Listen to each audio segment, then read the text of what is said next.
네, 안녕하세요. 저는 오늘도 우리 사랑스러운 2학년 2반 빅토리 윈윈 2학년 2반과 함께 수업을 하게 된 여러분을 환영하고 여러분에게 환영받고 싶은 국어왕 환영쌤입니다. 항상 최고의 텐션으로 수업을 함께 해주시는 여러분들께 감사를 드리면서 오늘도 최고의 수업으로 여러분들을 보답할 수 있는 국어왕이 되도록 할게요.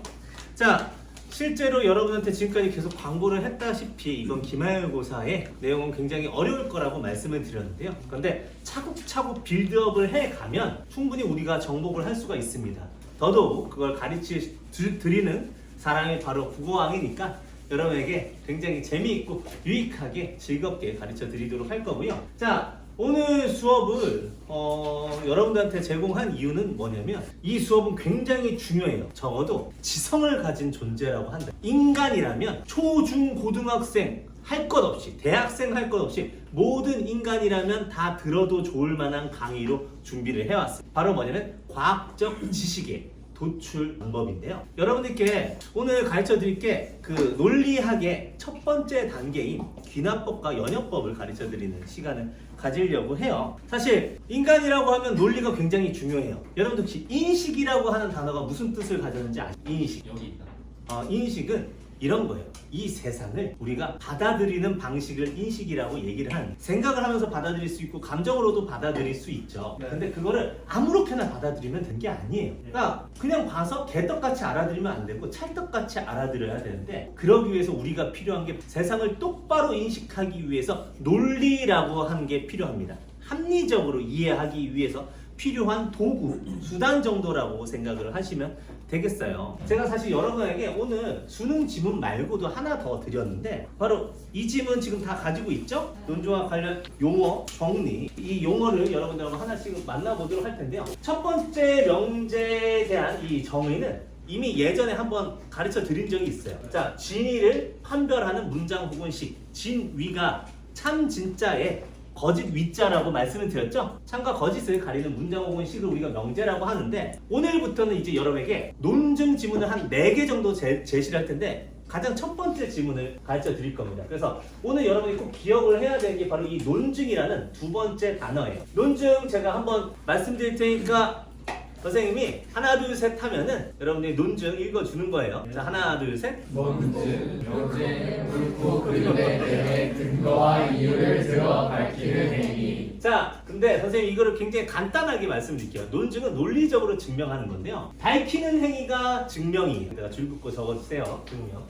그리고 근거와 이유를 들어서는 바로 논리적으로라는 말로 적어주시면 돼요. 근거 없이 내가 짱이야, 내가 제일 잘생겼음, 내가 우리 영남 36에서 줄다리기 제일 잘함 이렇게 얘기를 해봤자 그게 타당하지가 않잖아요. 근데 내가 논리적으로 진짜 증명해서 1대1로 다 줄다리기를 땡겨버리면 논리적으로 증명한 게 돼버리겠죠? 이런 것들이 쉽게 말해서 논증이라고 생각하시면 되는데요. 오늘은 이 논증과 관련해서 가장 기본적이라고 할 수 있는 귀납 논증과 연역 논증에 대해서 알려드릴 거고요. 자, 지금까지 선생님은 지문을 해석할 수 있는 방법을 가르쳐주기 위해서 지문을 가지고 왔다고 한다면, 오늘의 목적은 이 지문 자체의 해석이 있지 않아요. 이 지문은 사실은 여러분의 과학적 지식을 도출하는 가장 기본적인 방법인 연역과 귀납법을 아주 쉽게 알려주기 위해서 일부러 가져온 지문입니다. 이 지문을 가져온 건 내 학습 목표라고 할 수 있는 귀납법과 연역법을 완벽하게 이해하기 위해서 찰떡인 지문이라서 이 지문을 가져온 거예요. 알겠죠? 그래서 오늘 여러분의 목표는 귀납과 연역을 완벽하게 이해하는 것이고, 이걸 선생님이 40분 안에 완벽하게 가르쳐 드리도록 하겠습니다.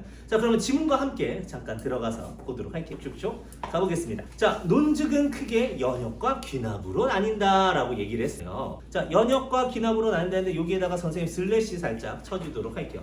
논증은 크게 두 가지 종류로 나뉜다고 했는데, 그럼 여러분들이 이 첫 번째 문장만 봤을 때 이 글 전체가 어떤 식으로 진행될 것 같아요? 전개될 것 같아요? 연역의 특징과 귀납의 특징을 나누어서 설명할 것 같죠? 그리고 이렇게 나누어서 설명하는 것을 우리가 설명 방식 중에서 뭐라고 해요? 분류. 네, 감사. 이렇게 분류라고 말씀을 드렸는데요. 자, 그럼 연역의 특징과 귀납의 특징을 좀 밑에 나눠서 선생님이 여기에서 적어서 보여드리도록 할게요. 여러분들은 지문을 봐주셔도 되고요. 그리고 저는 여기에다가 여러분들이 정리할 수 있도록 밑에다가 적어드리도록 하겠습니다. 자, 우리가 두 번째 문장을 보시면 이런 얘기가 나와요. 전제가 참이면 결론이 확실히 참인 연역 논증은 이라고 얘기를 했으니까 연역 논증의 특징이 첫 번째가 나왔죠. 전제가 참이면 결론이 참이래요. 그 다음에 결론에서 지식이 확장되는 것처럼 보이지만 했어요. 보이지만. 자, 확장되는 것처럼 보이지만이라고 했다면 확장이 되는 걸까요? 안 되는 걸까요? 여러분 생각해봤어요. 네, 안 되는 것 같아요. 예를 들면 우리가 이런 식으로 얘기하는 사람이 있다고 쳐볼게요. 이만영 선생님이 평소에는 굉장히 자상해서 초식남인 것처럼 보이지만 하면 사실은 난 뭐야? 짐승남, 육식남이란 거예요. 네, 정말 어이가 없죠? 네, 근데 어쨌건 이렇게 예상을 할 수가 있다는 거죠. 자, 그래서 확장되는 것처럼 보이지만이라고 했으면 사실은 확장이 아니라는 얘기고요. 그 다음에 키워드를 여러분이 한번 찾아볼게요. 제가 읽어드릴 테니까. 실제로는 전제에 이미 포함된 결론을 다른 방식으로 확인하는 것일 뿐이다. 어떤 단어를 추출해야 할까? 네, 감사해요. 바로 확인하는 거라는 거. 여러분들이 생각을 해주시면 되겠습니다. 근데 그 바로 다음 문장을 보시면 반면 귀남 논증은 이렇게 얘기했어요. 그럼 귀남 논증은 얘랑 특징을 똑같이 공유한다는 얘기가 차이점이 있다는 얘기예요. 차이점이 있을 거예요. 그러면 여러분하고 한번 물어볼게요. 귀남 논증도 전제가 참이면 결론이 확실히 참일까요? 아닐 것 같아요. 반면이란 말이 들어갔으니까. 자, 이거 하기 전에 여러분들하고 아까 전제의 의미도 잠깐 한번 얘기를 해보도록 하겠습니다. 전제는 추리를 할 때 결론의 기초가 되는 판단이라고 해요. 이미 앞에 깔아두는 지식 정도라고 생각을 해주시면 되겠어요. 그래서 결론을 내기 전에 앞에 다양한 지식을 깔아놓고 그 전제들이 다 참이면 얘도 참일까? 이런 이야기예요. 그런데 아까도 얘기했지만 연역은 전제가 참이면 결론이 참이지만 얘는 반드시 그럴 것은 아닐 것 같다고 우리가 예상을 한번 해볼게요. 그러면 여러분들 여기서 물어볼게요. 얘는 확장은 아니고 확인이라고 했어요. 그럼 귀납은 확장의 가능성이 있다라고 우리가 지금까지 배워온 패턴으로서는 그렇게 생각할 수가 있겠죠? 자, 그래서 확장을 할 거라고 예상을 해보는데 이 예상이 맞는지를 한번 생각을 해보자. 읽어보겠습니다. 반면 귀납 논증은 전제들이 모두 참이라 해도 결론이 확실히 참이 되는 것은 아니지만 우리의 지식을 뭐 해준다? 동그라미 하세요. 확장해주는 장점이 있다라고 얘기를 했습니다. 아직 우리가 귀납 논증, 연역 논증을 정확하게 알지는 못하지만 지금 특징들을 뽑아내서 추출하긴 했어요. 키워드로. 자, 여러분들하고 이제 귀납 논증에 대한 설명을 조금씩 하나씩 해드리도록 할 텐데요. 이것부터 먼저 말씀을 드리도록 하겠습니다. 예를 하나 들어서 말씀드릴게요. 자, 지금부터 여러분에게 뭐 해줄 거냐면 귀납 논증에 대한 설명을 해줄 거예요. 여러분들이 알고 있는 위인들이 많을 텐데요. 그 위인들 중에서도 우리나라에서 탑 티어로 꼽힐 수 있는 위인이 2명만 꼽아야 된다면 누가 있어요?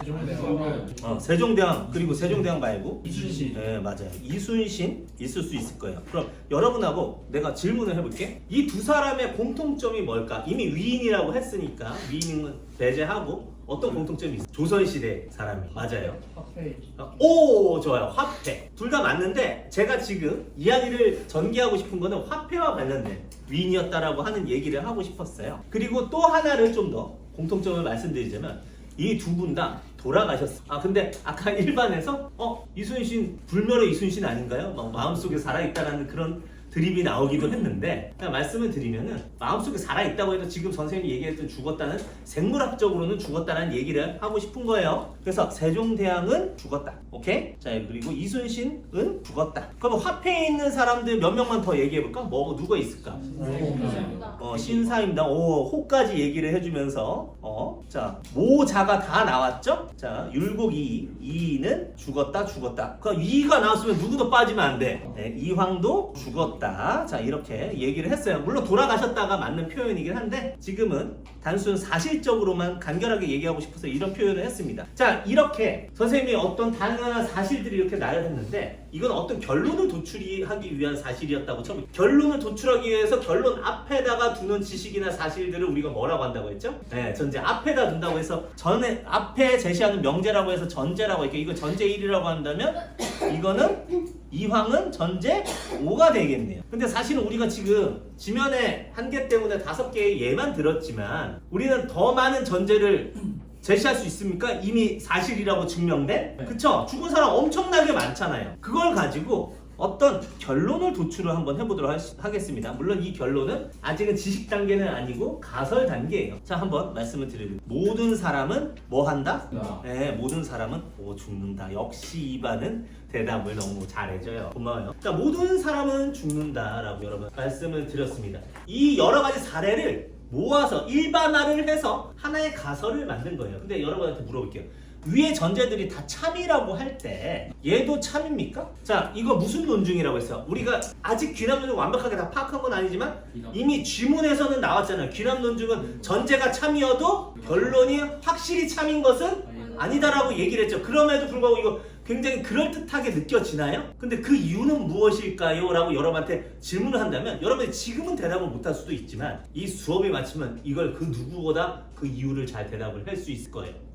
그래서 기대를 하시면서 가보도록 할게요. 알겠죠? 자, 그러면 지문으로 돌아가서 자, 이거 마음속에 질문을 가지고 있어야 돼요. 귀납 논증의 이 전제가 참이어도 결론이 반드시 참은 아니래요. 근데 마치 참인 것처럼 느껴져. 왜 이 가설이 참인 것처럼 느껴질까를 우리가 궁금증을 가지면서 그 다음을 한번 넘어가서 읽어보는 거예요. 같이 보도록 하겠습니다. 여러 귀납 논증 중에서 가장 널리 쓰이는 것은 수많은 사례들을 관찰한 다음에 그것을 일반화하는 것이다. 우리가 방금 전에 했듯이 우리는 수많은 까마귀들을 관찰한 후에 우리가 관찰하지 않은 까마귀까지 포함하는 모든 까마귀는 검다라고 하는 새로운 지식을 얻게 되는 것이다 라고 얘기를 했습니다. 자, 같이 볼게요. 우리가 여기 괄호를 꼭 해주시길 바래요. 중요한 겁니다. 일부러 괄호를 하라고 하는 거니까 해주세요. 우리가 관찰하지 않은 까마귀까지 포함하는 이라고. 선생님이 질문 하나 드리도록 할게요. 혹시 나는 태어나서 까마귀를 10번 이상 본 적이 있는 사람 손 들어보세요. 10번 이상 까마귀 자, 미안해. 까마귀 10번 이상 본 적이 있다. 자, 아직 내리지 마세요. 자, 100번 이상 본 적이 있다라고 하는 사람 계속 손 들고 있어요. 나머지는 내리다. 오, 좋아요. 100번 이상 까마귀 볼 수 있어요. 네. 자, 근데 자, 1000번 이상 봤다면 계속 손 들으세요. 1000번? 자, 1000번이라고 하면은 태어나서 1년 동안 1년 동안은 50번은 봐야 돼. 1년 동안 까마귀를. 까치는 그 정도로 볼 수 있을지 모르겠는데 그거 좋아요. 아직 살아있으니까 한 번 더 여쭤볼게요. 10,000번 봤다 하는 사람 들어보세요. 자, 손을 내렸어요. 우리가 아무리 까마귀 서식지 근처에 살아가지고 까마귀를 본 사람이라고 해도 모든 까마귀를 볼 수 있어요? 없죠. 그건 아니죠. 근데 우리가 모든 까마귀가 검다라고 얘기한 거는 우리가 확인하지 않은 까마귀까지 포함해서 얘기를 해버린 거죠. 그러면 여기에서는 확인하지 않은 것까지 얘기를 해보니까 확장이 일어난 거예요. 여기까지 이해하시겠어요? 근데 좋게 말하면 확장인데 나쁘게 말하면 이건 비약입니다. 비약. 왜? 내가 안 본 까마귀도 있고 그 안 본 까마귀 중에서 예외도 있을 테니 이게 바로 여러분들 경험의 한계, 귀납의 한계라고 할 수가 있는 거예요. 알겠죠? 경험의 한계, 귀납의 한계에 대한 뜻을 정해 줄 텐데 자, 적을게요. 어디다 빈칸에다가 적을 수 있으면 적으세요. 경험의 한계, 귀납의 한계입니다. 인간은 모든 것을 다 경험할 수는 없다. 경험의 한계 이꼴 귀납의 한계인데 네, 여기 줄 그어져 있는데 기억에다가 경험의 한계는 귀납의 한계예요. 근데 경험의 한계의 첫 번째는 우리 인간은 모든 걸 경험할 수 없다는 게 경험의 한계입니다. 알겠죠? 그런데 거기에서 더 나아가면 우리가 경험한 것 하지 못했던 것 중에서 예외가 있을 수도 있다. 이게 경험의 한계입니다. 이걸 알고 귀납의 한계를 기억을 하시면 될 것 같아요. 알겠죠? 자, 그러면 그 다음으로 넘어가 보도록 할게요. 자, 철학자들은 과학자들이 귀납을 이용하기 때문에 과학적 지식에 신뢰를 보낼 수 있다고 생각해. 그러나 모든 귀납에는 논리적 문제가 있다. 수많은 까마귀들을 관찰한 사례에 근거해서 모든 까마귀가 검다라는 지식을 정당하게 합리적으로 보이지만 아무리 치밀하게 관찰하여도 아직 관찰하지 않은 까마귀 중에서 검지 않은 까마귀가 있을 수 있기 때문이다. 이게 바로 경험의 한계이자 귀납의 한계라고 생각을 하시면 되겠어요. 그러면 이제 우리는 뭘로 넘어갈 거냐면 드디어 연역 논증으로 넘어가려고 해요. 포퍼는 귀납의 논리적 문제는 도저히 해결할 수 없지만 귀납이 아닌 뭐만으로? 연역만으로 과학을 할 수 있는 방법이 있으므로 과학적 지식은 정당화할 수 있다고 주장한다 라고 하는데 자, 이제부터 여러분들이 연역을 말씀을 드리도록 하겠습니다. 자, 중요해요. 연역 논증입니다. 여러분들이 알고 있는 연역 논증에서 가장 유명한 게 이 3단 논법이라고 하는 건데요. 실제로 외국 플랫폼에서 영어를 통해서 강연을 하는 테드라고 하는 거 들어봤어요? 네, 그 테드 강연에서도 지금 제가 제시하는 예하고 똑같은 예를 들어가지고 3단 논법을 설명하더라고요. 자, 일단 첫 번째 이걸 여러분한테 말씀을 드리도록 하겠습니다. 첫 번째 전제로 이걸 얘기할게요. 모든 사람은 죽는다라고 하는 전제를 선생님이 깔아놓고 할게요. 첫 번째로 제시하는 전제를 3단 논법에서는 대전제라고 얘기를 합니다. 그러면 두 번째로 제시하는 전제를 우리가 뭐라고 하냐면 소전제라고 얘기를 하는데요. 여기에서 소전제가 뭐로 보통 예가 많이 들어갈까요? 뭐라? 소크라테스는 사람이다. 자, 그런 다음에 여기에서 결론이 나옵니다. 어떤 결론이 나냐면 자, 소크라테스도 어떻게 된다? 죽는다. 네, 죽는다라고 하는 결론이 나와요. 자, 근데 여기서 여러분한테 질문 드리도록 할게요. 제가 형광펜으로 칠할 텐데 지금 이 대전제에도 나오고 소전제에도 나오는 동시에 나오는 단어가 딱 하나 있어요. 이 하나가 뭘까? 대전제, 소전제 둘 다 있는 단어. 사람. 사람이에요. 알겠죠? 이 사람은 선생님이 C라고 한번 해볼게요. C. 자, 이건 C, 알파벳 C라고 하면 이걸 뭐라고 하냐면 자, 매개념이라고 합니다. 매개념. 자, 그 다음에 여기 지금 보시면은 결론에 주어가 있고요. 결론에 수어가 있어요. 서술어. 서술어가 뭐예요? 어떤 주체의 상태나 동작을 의미한다고 한다면 자, 상태나 동작의 주체를 우리가 주어라고 얘기하자. 그런데 이거 선생님이 A라고 한다면 A는 대개념이고요. 자, 이걸 B라고 한다면 B는 자, 소개념이라고 여러분들한테 말씀을 드리도록 할게요. 자, A가 어떤 거냐면요. 자, 결론의 서술어, 수어고요. B는 결론의 주어입니다. 근데 여러분하고 물어볼게요. 여기에서 이 얘기를 한번 해볼게요. 이 모든 사람은 죽는다를 참이라고 한번 가정을 해볼게요. 그리고 소크라테스는 사람이다도 참이라고 한번 가정을 해볼게요. 그럼 결론은 반드시 참인가요? 왜요? 소크라테스는 사람이다가 참이고 모든 사람도 죽는다도 참이라고 하면 요건 반드시 참이 될 수밖에 없어요. 결론은 왜 그러냐면 그 이유를 한번 말씀드리면 이 사람이 둘 다 있는데 이 둘 다 있는 애가 여기를 연결을 해준 거예요. 이해하시겠어요? 죽는다 여기 A가 있고요. 소크라테스 여기 B가 있죠. 이게 여기로 내려가고 요게 여기로 내려간 거예요. 뭘 통해서? 뭘 매개체로 해서? 사람. 그래서 C는 바로 뭐냐면 B와 A의 연결, 고리가 되는 거죠. 그래서 이거를 매개념이라고 얘기를 하는 거예요. 그런데 이게 참이고 이게 참이면 얘네들은 이미 참이란 거 확인된 게 이 사람을 통해서 연결돼서 그냥 이어져 준 거이기 때문에 이미 참인 걸 확인한 걸 다시 한번 확인시켜 준 것일 뿐인 거예요. 여기까지 이해하시겠어요? 오케이? 그래서 연역 논증은 전제가 참이면 반드시 결론이 뭐가 된다? 참이 되고 확장이 아니라 이미 있었던 걸 이어준 것일 뿐이니까 뭐다? 확인인 거예요. 여기까지 여러분들이 이해를 하시겠죠? 자, 이렇게 해서 연역 논증과 귀납 논증의 차이점에 대해서 여러분들이 인식할 수 있도록 예를 들었는데 그럼 어떻게 하면 귀납 논증과 연역 논증과 합쳐서 과학적 지식으로 도달할 수 있을까에 대한 이야기를 할 거고요. 이 이야기는 여러분들 인생에서 굉장히 중요한 이야기가 될 거예요. 같이 보도록 하겠습니다. 포퍼는 귀납의 논리적 문제는 도저히 해결할 수 없지만 귀납이 아닌 연역만으로 과학을 할 수 있는 방법이 있으므로 과학적 지식은 정당화될 수 있다. 어떤 지식이 반증 사례 때문에 거짓이 된다라고 추론하는 것은 순전히 연역적인데 과학이 이 반증에 의해 발전하기 때문이다.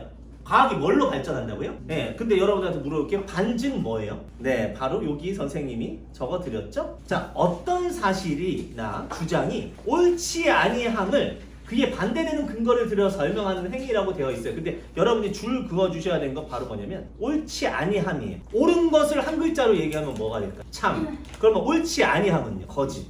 여러분 아까 귀납 논증을 통해서 참임은 증명해낼 수 있다고 했어요? 없다고 했어요? 100% 참임을 증명할 수 있어요? 왜 없죠? 아까 경험의 한계 때문에 안 된다고 했죠? 근데 반대로 거짓임을 증명하는 것은 굉장히 쉬워요. 왜냐하면 예외 사례 하나만 발견하면 되니까. 그래서 이 반증을 통해서 저거 거짓이야 라고 얘기해서 그걸 증명하는 거는 아주 간단한 일이라고요. 참인 걸 증명하는 이 길은 없는데 거짓인 걸 증명하는 길은 있어. 근데 이게 왜 중요하냐? 바로 지금 여기 나와 있는 개연성과 필연성이라고 하는 단어를 통해서 우리가 좀 얘기를 한번 해볼게요. 개연성은 아마도 그러할 것이다 라고 하는 성질이라고 되어 있어요. 그러면 개연성은 아마도 그러할 것이라는 건 거짓일 확률을 의미하는 걸까요? 참일 확률을 의미하는 걸까요? 네, 참일 확률. 근데 이게 만약에 참일 확률이 사실은 0%보다는 크다고 해야 될 거예요. 개연성은. 그런데 100%라고 할 수는 있어요? 왜 없죠? 아마도 그러할 것이다 라고 했으니 100%라고 확신을 할 수 없어요. 그런데 필연성은 뭐냐면 참이 100%인 거야. 근데 귀납 논증에서는 필연성을 확보할 수는 없어요. 귀납 논증을 통해서는. 그런데 어떻게 하면 개연성은 확보할 수 있을까에 대한 문제라고 할 수가 있는 거죠. 자, 이걸 여러분하고 한번 보도록 할게요. 여기 있는 걸 확장을 해서 여러분들하고 이야기를 나눠보도록 하겠습니다. 여러분들 이거 중요해요. 잘 들으셔야 돼요. 갑니다. 기억. 이 말이 참인지 아닌지 여러분들 한번 생각해봐. 모든 까마귀가 검다면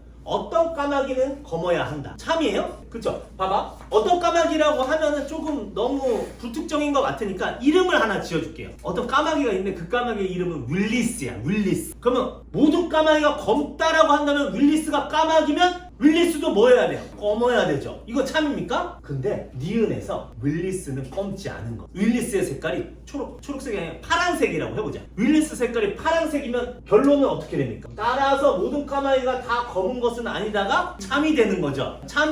참으로 연역 논증이 완성이 되는 거예요. 이 얘기를 여러분들한테 어떤 식으로 한번 좀 얘기를 하면 좋을까? 자, 지금 사실 우리가 지금 6교시 좀 피곤하고 그렇게 하는데 갑자기 선생님이 빡 돈 거예요. 선생님도 너무 피곤하고 이 학교에 있는 게 너무 지쳐가지고 갑자기 어떻게 하기로 마음을 먹었냐면 갑자기 책상을 빡 친 다음에 얘들아, 나 도저히 학교에 못 있겠어. 나 나갈 건데 나 뭐 할 거냐면 윌리스를 찾으러 갈 거야.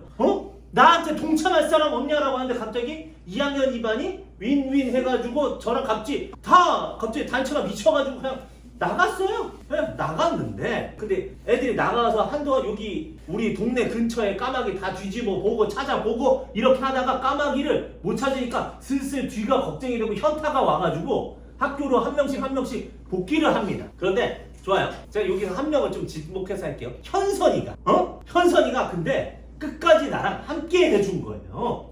그래서 어떻게 하냐면 1년 동안 학교 안 돌아오고 선생님하고 같이 계속 한국에 있는 까마귀 서식지 다 돕니다. 근데 그럼에도 윌리스를 못 발견했어요. 전설의 파란색 까마귀 윌리스를 못 발견했어요. 근데 이제 한국을 떠나서 30년 동안 해외에 까마귀 서식지를 다가가서 윌리스를 못 발견하고 근데 그때 갑자기 선생님이 또 오지에서 막 까마귀 서식지로 가고 있는 나중에 그때 선생님이 70살이 넘었을 때일 텐데 하면서 이렇게 하는 거예요. 하는데 갑자기 선생님 왜 그러세요 하면 선생님 왜 그러세요? 돌아가시면 안 돼요. 윌리스 찾으셔야죠. 윌리스 있어! 한 다음에 죽었어? 이렇게 죽었다고 쳐보자. 그러면 선생님은 이제 70살이 넘어서 죽었는데 현선이도 나 따라다닌다고 거의 반백 50살이 된 거예요. 50살이 됐는데 내가 죽은 걸 보면서 충격을 먹은 거야. 왜 충격을 먹었냐면 이게 나의 미래가 아무것도 윌리스도 발견하지 못하고 그냥 죽어버린 선생님의 모습이 내 모습이 되지 않을까. 그래서 현타가 오고 포기하고 싶은 마음이 드는 건데 포기도 쉽지 않아. 왜 포기가 쉽지 않을까? 거기에 투자한 시간이 그치? 얼마인데 지금까지 투자한 시간이 얼마인데 그러니까 머리를 굴리기 시작한 거야. 현선이가 어떻게 한 거냐. 그래, 이건 우리 둘이서 해서는 안 되는 문제였어. 세상 사람들을 다 이용해보자. 그래서 SNS 그런 데다가 모든 방송사 신문사에다가 평생 이 파랑색 까마귀를 찾았던 전설의 파랑새를 찾았던 로맨티스트 이만영 선생님 죽었다라는 걸 보도자료를 배포하고 그런데 그 중에서 BBC하고 CNN이 걸려든 거야. 그래서 갑자기 현선이한테 인터뷰를 한 거예요. 저기 전설의 파랑새를 찾으시는 네, 우리 선생님이 죽었습니다. 우리 선생님이 파란색 찾다가 죽었어요. 여러분들한테 희망을 보여주고 싶었는데 하지만 저는 여기서 포기하지 않을 겁니다. 여러분들이 도와주신다면 이 모두가 전설의 파란색 까마귀 윌리스를 찾을 수 있을 거예요. 여러분들 윌리스 함께 찾아주세요 라고 했는데 그 말이 먹힌 거야. 아이스 버킷 챌린지처럼 사람들이 어떻게 하냐면 모두 다 파란색 3명 일단 찍고 자기 SNS에 올려. 그렇게 해서 이게 까마귀인지 아닌지만 대조를 하면 되는 거예요. 그래서 모든 열풍이 들어서 파란색 새들은 다 올려요. 그런데 지구 맞은편에는 어떤 한 학자가 굉장히 불안해하고 있어. 예를 들면 도연이라는 학자가 있었다고 해볼게. 도연이라는 학자는 어떤 걸 주장하고 있어. 모든 까마귀는 검다라고 하는 가설을 주장을 하고 있었단 말이야. 근데 사람들이 윌리스를 그렇게 하고 있고 파란색 다 올리는데 그 중에서 파란색 까마귀가 한 마리라도 나타나버리면 윌리스가 나타나버리면 내 가설은 어떻게 됩니까? 틀려버리고 거짓인 게 밝혀지죠. 실패한 가설이 되는 거예요. 근데 세상에 많은 사람이 다 까마귀 그 파란색 새를 올렸는데 까마귀가 한 마리도 없고 그러면 현선이는 슬퍼했겠고 환영쌤도 죽어서도 슬퍼했겠죠. 근데 도연이 전유를 하고. 왜 전유를 할까? 이게 바로 과학적 지식이기 때문이에요. 이게 과학적 지식. 바로 뭐냐면 반드시 참인 게 밝혀진 게 과학적 지식이 아니라요, 거짓임을 수많은 사람들이 증명하려고 시도했음에도 불구하고 거짓인 것 하나만 찾으면 되니까. 근데 그 하나의 예외 사례도 찾지 못하면 아직 참일 가능성이 남아있어요, 안 남아있어요? 있어요. 엄청난 시도 끝에도 끝까지 참일 가능성이 남아있는 지식이 바로 뭐가 된다? 과학적 지식이 돼요. 그럼 여러분한테 물어볼게요. 과학적 지식은 필연성을 확보한 지식이다? 아니에요. 과학적 지식은 뭘 확보한 지식이에요? 개연성을 확보한 지식이 되는 거예요. 알겠어요? 그러면 과학을 도출하는 방법에서 지금 뭐가 있었냐면 가설을 세우는 단계가 있었죠? 그건 뭘로 하냐면 귀납으로 해요. 그런데 마침내 검증을 해서 반증 사례를 했는데 반증 사례를 통과를 해버리는, 그럼 그때부터 과학적 지식이라는 타이틀을 얻게 되는데 이건 무슨 방법으로 해요? 연역으로 한다고요. 이해하시겠어요? 그래서 여러분 과학적 지식과 연역적 지식이 서로 다른 거라고 생각하는 경우들이 많고 정반대라고 생각하는 경우도 많은데 적어도 과학적 지식을 도출하는 과정에 있어서는 둘이가 콜라보를 합니다. 이해하시겠죠? 그래서 여러분들하고 같이 요거 정리를 해볼게요. 자, 갑니다. 얘들아 중요해. 자, 중요해. 우리 2반이잖아. 끝내 승리해야지. 자, 같이 보도록 할게요. 자, 여기처럼 모든 까마귀는 검다라는 지식은 귀납에 의해 참임을 보여줄 수는 없어요. 근데 이 논중에서처럼 전제 니은이 참임이 밝혀진다면 확실히 거짓임을 보여줄 수는 있어. 그치? 윌리스 한 마리만 발견돼도 거짓이잖아. 그치? 그런데 아직 니은이 참임이 밝혀지지 않았다면, 즉 윌리스를 그렇게 세상을 쥐잡듯이 쥐지고 이렇게 했는데도 윌리스를 찾지 못했다면 이 지식을 거짓이라고도 말할 수 없죠. 아직 참일 가능성이 남아있는 거죠. 자, 그래서 포포에 따르면 지금 우리가 받아들이는 과학적 지식들은 이러한 반증의 시도로부터 잘 견뎌온 것이다. 자, 이제 중요합니다. 동그라미 1, 동그라미 1. 참신하고 대담한 가설을 제시하고. 이거는 뭘로 하는 거죠? 귀납 연역 중에 뭘로 하는 거예요? 귀납. 그것이 거짓이라는 증거를 제시하는 노력에서 실제로 반증이 되면 실패한 과학적 지식이지만 수많은 반증의 시대로부터 끝까지 살아남으면 뭐가 된다? 과학적 지식이 된다는 거예요. 우리 2반한테 한번 질문할게요. 우리 2반 친구들 중에서 과학자를 희망하는 사람도 있어요? 난 과학자 희망한다 하는 사람. 근데 과학자는요, 생각보다 엄청나게 스트레스를 많이 받아요. 왜 그러냐면 과학적 가설을 세우는 그 단계를 우리가 출산의 고통에 비유를 합니다. 왜냐면 다양한 사례를 모아야 되고 이 사례에서 일반화된 지식을 도출하는 것 자체가 사실은 어려워요. 그래서 이거를 출산의 고통이라고 하는데 그렇게 어렵게 애를 낳았어. 이 가설이 나의 아이라고 생각을 해볼게. 그러면 이 가설이, 이 아이가 잘 되길 바랄까 못 되길 바랄까? 당연히 잘 되길 바라죠. 아, 이게 그 잘 되고 못 되고를 떠나서 살길 바랄까 죽길 바랄까? 왜 살길 바래요. 그런데 과학자의 길은 너무나 험난한 게 내가 그렇게 출산의 고통으로 나온 이 가설을 계속 죽음의 과정에 던져야 됩니다. 반중에. 이게 거짓이라고 밝히는 시도를 계속해야 돼요. 그러니까 마치 사자가 자기 새끼를 그 절벽에다가 떨어뜨리듯이 계속 내 가설이 틀렸다라고 할 수 있는 증명하는 걸 계속 시도를 해요. 그래서 내 가설이 무너졌어. 그러면 슬프죠. 하지만 또 다른 가설을 낳아야 돼요. 근데 또 죽었어요. 슬프. 그런데 간혹가다 이런 때가 도래할 때가 있어요. 가설을 낳은 그 가설이 내가 죽음의 골짜기에다 계속 밀어넣는데도 불구하고 얘가 사네? 여기도 살아? 하면서 또 밀어넣어. 사네? 또 밀어넣었어. 살아있네? 그러면 갑자기 전율을 하면서 덜덜덜덜 떨기 시작하면서 막 마음속에 하나의 단어를 떠올리기 시작해요. 노벨? 무슨 말인지 알겠어요? 네. 이게 과학자의 삶이에요. 그런데 혹시나 해서 그렇게 다 이겨놓고 내일 한 번만 더 해보자. 거기서 죽어버렸네. 이게 과학자의 삶이라고. 그러니까 과학자의 삶은 보통이 아니죠. 그래서 이런 얘기를 했어요. 근데 아예 가설 단계부터 과학이 안 되는 것들이 있습니다. 어떤 것들이 있냐? 그런데 포포는 반증 가능성이 아예 없는 지식, 즉 반증을 해보려 해도 경험적인 반증이 불가능한 지식은 과학적 지식이 될 수 없다고 비판한다. 가령 관찰할 수 없고 찾아낼 수 없는 힘이 항상 존재한다라고 경험적으로 반박할 수 없는 사례를 생각할 수 없는 주장이 바로 그것이다. 야, 관찰할 수도 없고 찾아낼 수도 없는 힘이 항상 존재한대. 근데 이거를 반증 사례를 만들려고 해도 이거는 경험적으로 반증 사례를 만드는데 이거 자체가 말이 안 돼 버리잖아. 네. 그러니까 이렇게 경험과 연관지어서 경험이 불가능한 사례는 처음부터 가설 단계부터 과학적 지식이 안 된다고요. 이해하시겠죠? 그래서 경험이라고 하는 게 매우 중요해요. 왜냐면 시작 단계가 가설 단계인데 가설을 만든 것도 경험, 그리고 반증을 시도하는 것도 뭘로? 경험을 통해서 하는 거기 때문에. 그래서 과학자들이 실험을 많이 하잖아요. 그 이유가 바로 뭐냐? 유의미한 경험을 만들기 위해서인 건데, 자 이제 여러분들하고 요거 잠깐 한번 얘기를 해보도록 할게요. 자, 그 선생님이 요거 예를 이렇게 들었었는데 여러분들은 뭐 펼쳐주시면 되냐면요. 지금 선생님이 용어 밑에다가 뭐 적어놨냐면 질문 적어놨어요. 질문. 이 네 가지 질문을 여러분들이 알고 계셔야 되고 이 네 가지 질문에 대한 답도 알고 계셔야 되는데 하나씩 얘기를 해볼게요. 아까 선생님이 전략적으로 깔아둔 질문들이 몇 가지가 있었어요. 아까 제가 여러분들 마음속에 궁금증을 가지고 있어야 된다라고 얘기를 했죠. 오케이? 자, 하나씩 한번 해보도록 할게요. 이쪽 라인으로 이렇게 한번 물어보도록 할게요. 혹시 채원이 라면 좋아해요? 민성이 라면 좋아해요? 정영이 라면 좋아해요? 자, 이렇게 지금 3명이 라면을 좋아한다라고 얘기를 해주셨어요. 놀라워. 나도 라면 좋아해. 근데 내가 모든 사람은 다 라면을 좋아해. 역시 라면 싫어하는 사람 없지라고 하는 결론을 내어버렸어요. 이거 반드시 참이에요?